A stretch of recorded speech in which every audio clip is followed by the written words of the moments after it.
आजपासून मी बघणार नाही चॅनल.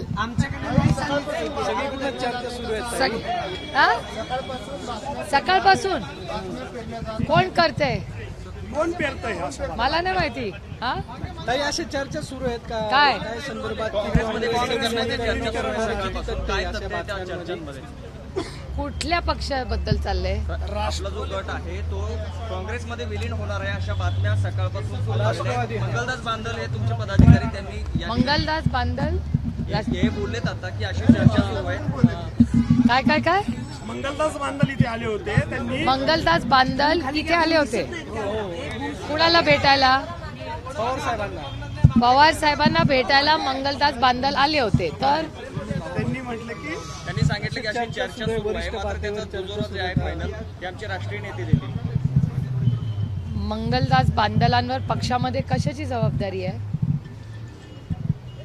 हे तुम्हीच एकदा क्लिअर करावं. मलाही विचारावं लागेल माननीय जयंत पाटलांना. कारण का कुठल्या बातम्या? मला कुठला राष्ट्रवादी म्हणजे आता 2 आहेत ना शरद. अच्छा मला काही यातली माहिती नाही. राज्यसभेची आता तुम्ही कुणाचं ऐकून लावली त्या व्यक्तीला विचारा ना, मला कशाला. मी तर काय तुम्हाला सांगितलेलं नाही.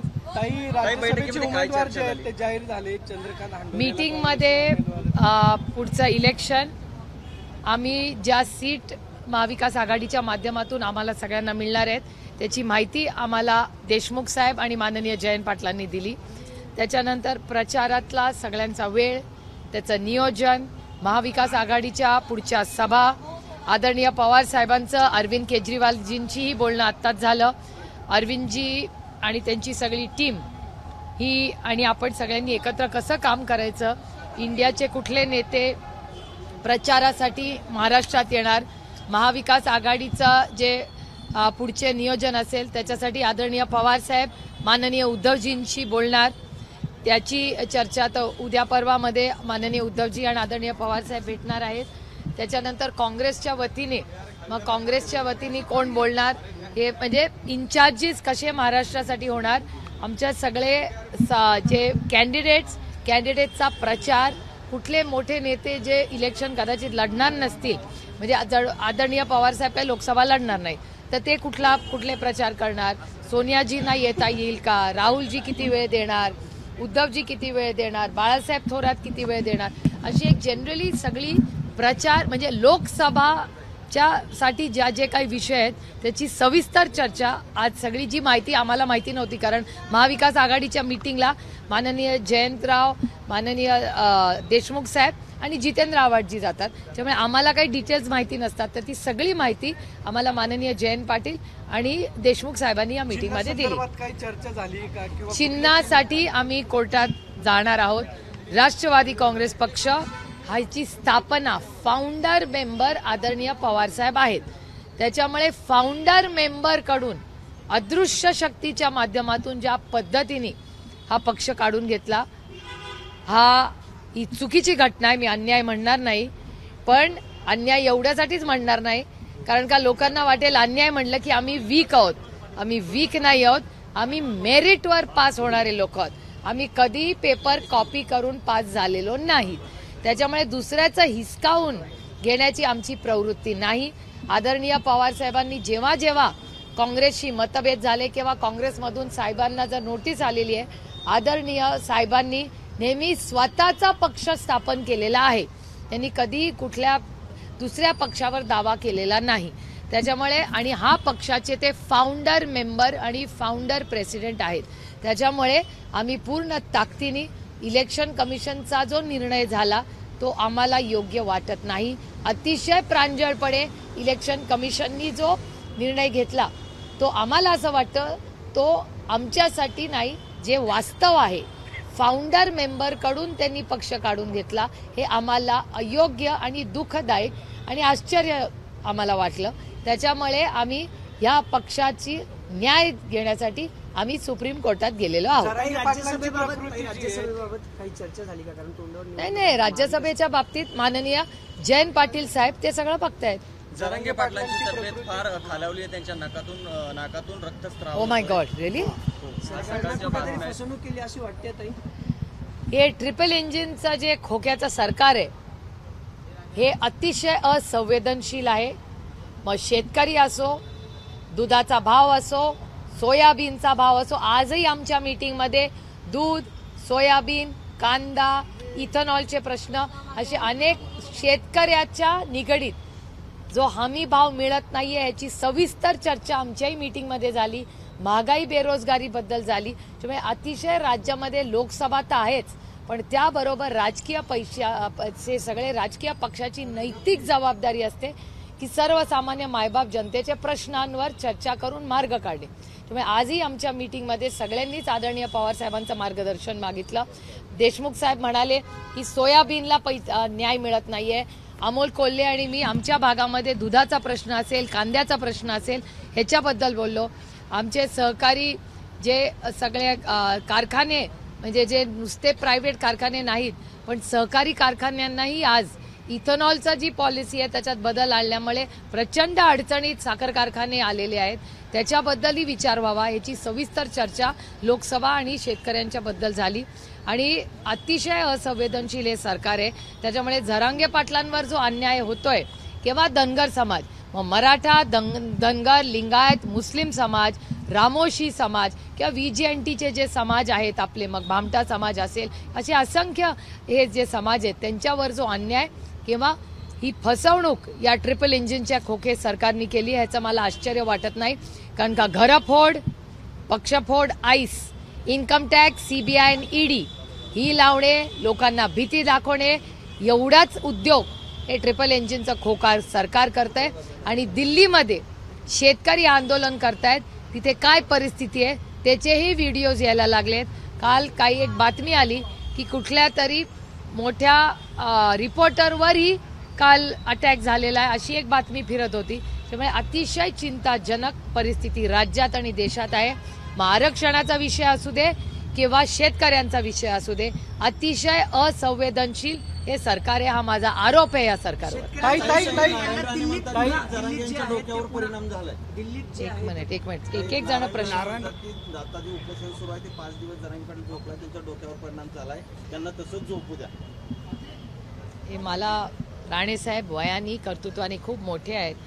त्याच्यामुळे खरं तर राणेसाहेबांच्या बद्दल किंवा त्यांनी एखादं काही बोललं असेल त्याच्यावर मी वयानेही लहान आहे आणि सगळ्याच प्रतींनी त्यांच्यापेक्षा लहान आहे. त्याच्यामुळे माझ्यावर झालेले जे संस्कार आहेत त्या मर्यादा ठेवून मी नेहमी बोलते. त्याच्यामुळे त्यांच्याबद्दल बोलणं मला खरं तर आश्चर्य वाटते.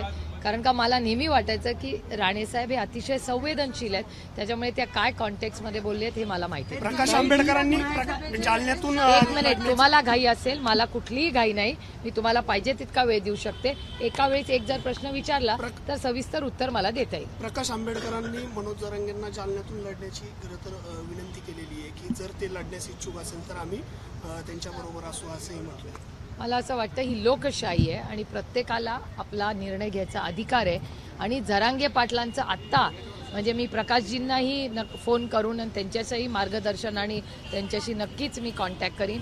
पण झरांगे पाटलांची तब्येत ही आत्ता माझ्यासाठी सगळ्यात महत्त्वाची. आणि मी प्रकाशजींच्याही, तुम्ही जी मला आज बातमी सांगितली आहे तीही प्रकाशजींपर्यंत पोचवीन की आपण सगळ्यांनी मिळून झरांगे पाटलांना न्याय कसा मिळेल याच्यासाठी माणुसकीच्या नात्याने आपण सगळ्यांनी झरांगे पाटलांची चर्चा केली पाहिजे.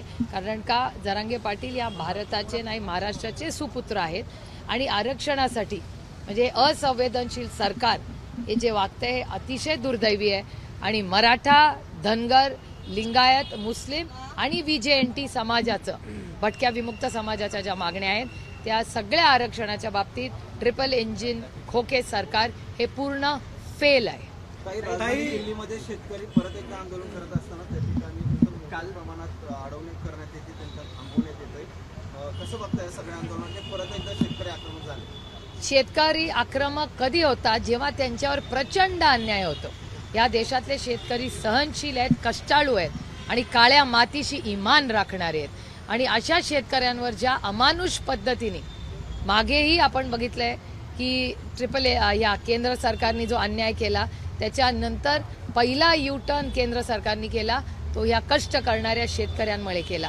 आणि आजही जर या आपल्या अन्नदात्यावर अन्याय जर केला आणि त्यांच्याशी चुकीचं काही वागले तर ह्याची फार मोठी किंमत या केंद्र आणि महाराष्ट्र सरकारला मोजावी लागेल. ताई, काल काँग्रेसचे प्रभारी असतील किंवा काँग्रेसचे नेते पवार साहेबांना भेटले, काय चर्चा झाली? मी त्या मीटिंगमध्ये नव्हते, मी माझ्या लोकसभा मतदारसंघात होते.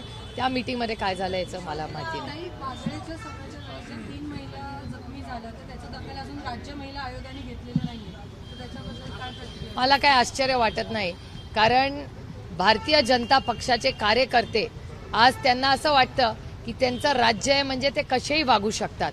मग निखिल वागळे, असीम सरोदेंवर झालेला सुसंस्कृत पुण्यात हल्ला, ह्याच्यात पुण्याचा माझा अभिमान आहे, पुण्यात माझा जन्म झालेला आहे. त्याच्यामुळे पुण्याबद्दल मला प्रचंड प्रेम, आस्था आणि अतिशय सुंदर आठवणी आहेत. आणि पुण्याकडे एक सुसंस्कृत पुणे म्हणून देश आपल्याकडे बघतो. आणि ज्या पद्धतीने भारतीय जनता पक्षाची सत्तेची जी ही मस्ती आहे, त्या मस्तीमुळे त्यांनी जो हल्ला केला त्याचा मी जाहीर निषेध आधी केला होता, आजही करते. आणि बघा कसे डरपोक आहेत ते भारतीय जनता पक्षाचे कार्यकर्ते. ते तर गाड्यांवर दगड मारत होते आणि आमच्या 3 या अतिशय कर्तृत्वान मुली त्या पूर्ण ताकदीने तिथे लढल्या. त्यांच्यावर अन्याय करायचा, त्यांना मारायचा प्रयत्न भारतीय जनता पक्षांनी ह्या अतिशय वीक कार्यकर्त्यांनी केला. पण तुम्ही बघा, आमच्या 3 पोरी त्या 100ला भारी पडल्या. ही नारी शक्ती आहे, हे लक्षात ठेवलं पाहिजे तसल्या कार्यकर्त्यांनी. एक आणि दुसरी महत्वाची गोष्ट ही लोकशाही आहे, इधर डरेंगे नाही. त्यांनी आम्हाला गोळ्या घातल्या तरी चालेल भारतीय जनता पक्षाने, पण आम्ही त्यांच्या चुकीचे निर्णय घेतात त्याच्या विरोधात पूर्ण ताकदीने या संविधानासाठी भारतरत्न डॉक्टर बाबासाहेब आंबेडकरांनी आम्हाला जे संस्कार दिले आणि आम्ही छत्रपतींच्या लेखी आहोत, शाहू फुले आंबेडकरांच्या लेखी आहोत.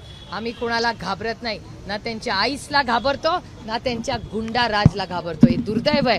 पण अब की बार गोळीबार सरकार झालेलं आहे आणि असंच हे ट्रिपल इंजिन सरकार हे गोळीबार सरकार आहे. क्राईम किती वाढलाय बघा या राज्यात. उल्हासनगरची घटना तुमच्याच चॅनलवर आम्ही पाहिली. इमॅजिन तुम्ही करा, एक सत्तेत असलेला आमदार गोळ्या घालतो दुसऱ्या माणसावर. हे काय लावलंय या राज्यामध्ये? हा महाराष्ट्र आहे, हा सुसंस्कृत महाराष्ट्र आहे.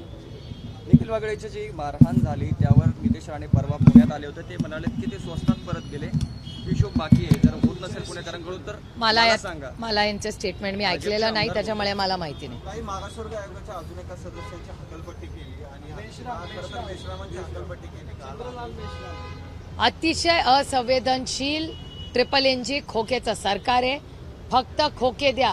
ते जॉनी येस पप्पा बघितलं का नाही तुम्ही सगळ्यांनी? व्हॉट्सअप बघितला ना? ते जॉनी येस पप्पावाला हे सरकार आहे. त्याच्यामुळे दुर्दैव आहे की घरं फोडा, पक्ष फोडा, धमक्या द्या, गोळ्या घाला, लाथा घाला, हीच यांची हीच ते भारतीय जनता पक्षाची संस्कृती आहे. काय झालं त्या भारतीय जनता पक्षाला? ज्या पक्षामध्ये अटलजींसारखा देशातला सगळ्यात उच्च नेता होऊन गेला, आजही सुषमा स्वराजजी, अरुण जेटलीजी, प्रकाश जावडेकरजी असे मोठे नेते, राजनाथ सिंगजी, एवढे सगळे मोठे नेते आम्ही पाहिले. तो आम्ही आदर्श म्हणून त्यांच्याकडे पार्लमेंटमध्ये बघायचो.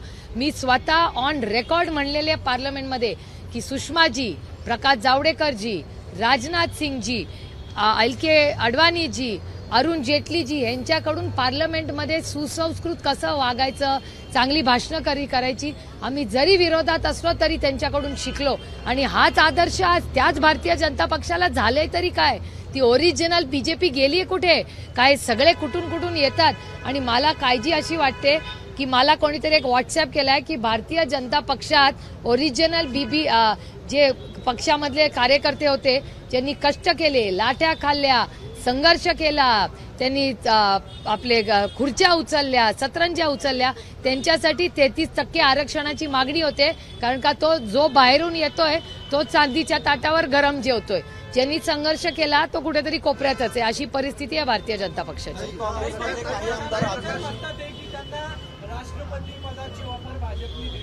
कोणाला? हो, परवा मी बोलले त्याच्यावर. आली असेल तर चांगली आयडिया होती ती. परवा बोलले मी ऑलरेडी त्याच्यावर. Anything else? इन इंग्लिश अलग से अभी छोड़ो यार, जो हुआ ही नहीं उसके बारे में क्या बोलने का. अभी बहुत बोर हो गया यार. चलो आई हैव टू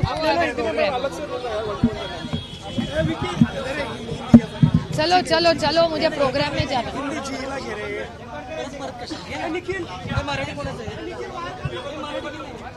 चला चला, मला कार्यक्रम आहे माझ्या मतदारसंघात, लवकर चलो, इंग्लिश ले लो यार, चलो फिर इनका क्या है।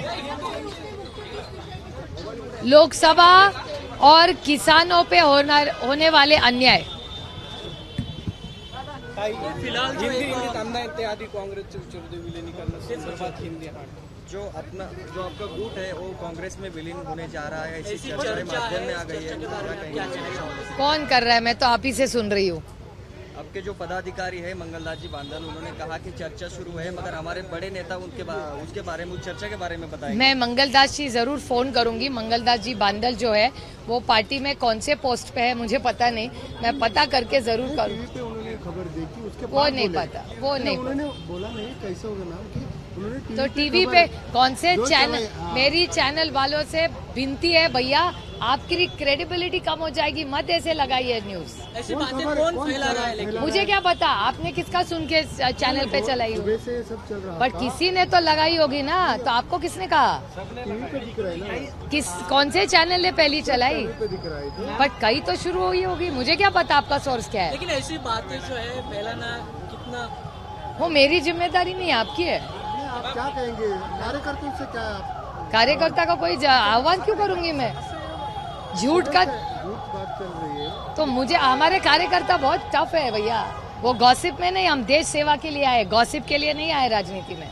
दिल्ली में फिर से एक बार फार्मा प्रोटेस्ट शुरू होने वाला है, सरकार गवर्नमेंट की तरफ से फिर उन्हें रोका जा रहा है दिल्ली बॉर्डर पे, कैसे देखना चाहोगे फर्स्ट? ये पूरी केंद्र और महाराष्ट्र की सरकार किसानों के खिलाफ है, और जिस तरह से पहले भी किसानों पे इन्होंने हल्ला चढ़ाया था, आपको याद होगा, इस तरह ही ये फिर से ये जो राजनीति चल रही है किसानों के खिलाफ, उसका मैं जाहिर निंदन करती हूँ। मराठा आरक्षण के लिए जरंगे पाटिल उपोषण में बैठे हैं, तो उनकी तबीयत बिगड़ गई है, उनके नाक से ये असंवेदनशील सरकार है, ट्रिपल इंजन की खोखे सरकार है। Ice, income tax, CBI, ED चलाओ, लोगों के घर तोड़ो, पार्टियां तोड़ो और पैसा बनाओ, इसी में ये व्यस्त है। और जिन्होंने करप्शन का आरोप बीजेपी किया, उनको ही उनके पार्टी में पहले ले लेती है, तो बीजेपी की कोई क्रेडिबिलिटी ही नहीं रही। एबीपी माझा, उघडा डोळे बघा नीट।